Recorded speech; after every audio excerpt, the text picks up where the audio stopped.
සුබ දවසක්. අද රාහු ග්‍රහයා ගැන අපි ඉගෙන ගනිමු. රාහු අවුරුදු 18ක් කේන්දරයක පිහිටිනවා. මහ දශාව අනුව රාහු දශාව වෙනස් වෙනවා. කෙනෙක් රාහු දශා මහ දශාවෙන් ඉපදුනොත් දශාශේෂය අඩු වැඩි වෙනවා.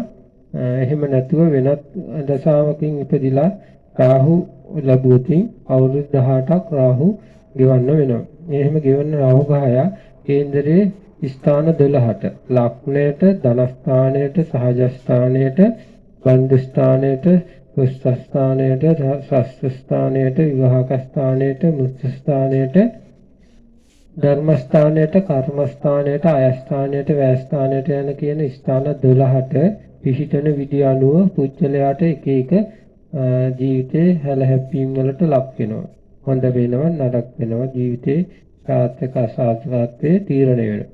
ඒ රාහු ග්‍රහයෙන් උප්පත්ති දශාව අනුව ඒක තීරණය වගේම අතුරු දශාවක් හෝ මහ දශාවක් ආවොතින් පුජ්‍යලයට නැකුත් ප්‍රශ්න වලට ගැටලු වලට මුහුණ පාන්න සිද්ධ වෙනවා. මේ ඡායාග්‍රහයක් වෙන මේ රාහු ග්‍රහයා අවුරුදු 18ක් ඉන්නකොට පුජ්‍යලයේ නුවණ අඩු කිරීම තමයි වැඩිපුරම සිද්ධ වෙන්නේ.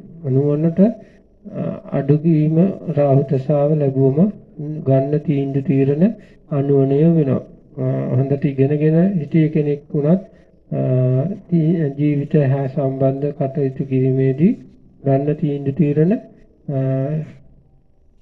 ඊටාත්ම නුවණත් විදියට සමාජයේ කතා බහට ලක් වෙනවා. එහෙම වෙන්නේ ගොඩක් කෙනෙක්ගේ රාහු මහ දශාව ගත කරන අයට ඒ වගේ කරදර බාධක ඇති වෙනවා. ඒකට සෙනසුරුවේ රාෂ්ටකත් එක්ක වුණොත් අන්න ජීවිතේ ගොඩක් දුක්ඛිත තත්ත්වයකට හේතු වෙන්න ඒක එහෙම යෙදෙනවා. ඒ නිසා අපි බලමු මේ රාහු ග්‍රහය ස්ථාන 12 පිහිටීම අනුව මොන විදිහේ බලපෑමක් ඇති කරනවද කියලා. බන්ධ ස්ථානයේ ඉන්නෝ නම් එයාට ඒ තරම් සුබඵල වෙන්නේ නැහැ. මොකද රාහු 4 ඉන්නෝ නම් 4 කේන්ද්‍රේ රාහු ඉන්නේ එයා ස්වභාවයෙන්ම දිලිඳු භාවයෙන් තමයි පෙන්눔 කරන්නේ. දිලිඳු භාවයක් තමයි ජීවිතේට පෙන්눔 කරන්න මොන උත්සාහවන්තතාවයක් ඇති වුණත් හැමතිස්සෙම නැහැ කියාගත්ත ගමන් තමයි ඉන්නේ. අනිත් එක නෑදෑයුන්ට හිතවත් අයත් එක්ක එච්චර හොඳ බැඳීමක් සම්බන්ධතාවයක් ඇති වෙන්නේ නැහැ. නෑදෑයුන්ගෙන් උදව් උපකාර ලැබෙන්නේ නැහැ. හැබැයි මේ රාශිය වෘශ්චික රාශියක් වුණොත් ඒ தත්ත්වය ටිකක් වෙනස් වෙනවා. හොඳ කරනවා. මොකද රාහුගේ රාශිය වෘශ්චික නිසා රාහු හතරට හොඳ නැති වුණාට යම් තාක් හොඳක් කරනවා. එතකොට මේක මිථුන රාශිය වුණොත් ඒත් හොඳයි. ඊට පස්සේ සිංහ රාශිය නොවි ධනු රාශි කන්‍යා තුලා කුම්භ මකර මීන අන්නේ රාශි උනෝතින් හොඳයි.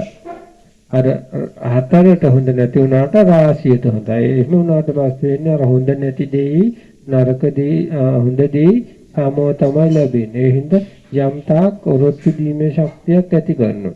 රාහු දශාවේ ඇති හැටි එහෙම තමයි. ඊට පස්සේ අතේ පායේ රෝගාබාධ ධන හිස් සමාන. ඊට පස්සේ ඒ කාර්මුණක වැඩ කරන්න බැරි ගතිය. රැකියාවක් කරොත් ඒකේ එපා වෙලා වෙනත් රැකියාවක් කරන්න යනවා.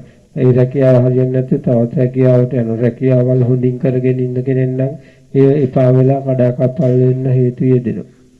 විවාහ ජීවිතයක් ගත කරගෙන නම් වැරදි විවාහ සමාජ ඇසිරීම වලට ගින් විවාහයේ ප්‍රශ්න ඇති කරනවා. විවාහ බිඳ වැටෙනවා.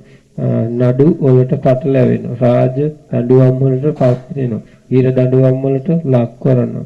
ඒ වගේ වැරදි සමාජයකට අවතීර්ණ වෙනවා. වැරදි මිශ්‍රය ආශ්‍රය කරන්න යනවා. වැරදි විදිහට ජීවිතය ගත කරන්න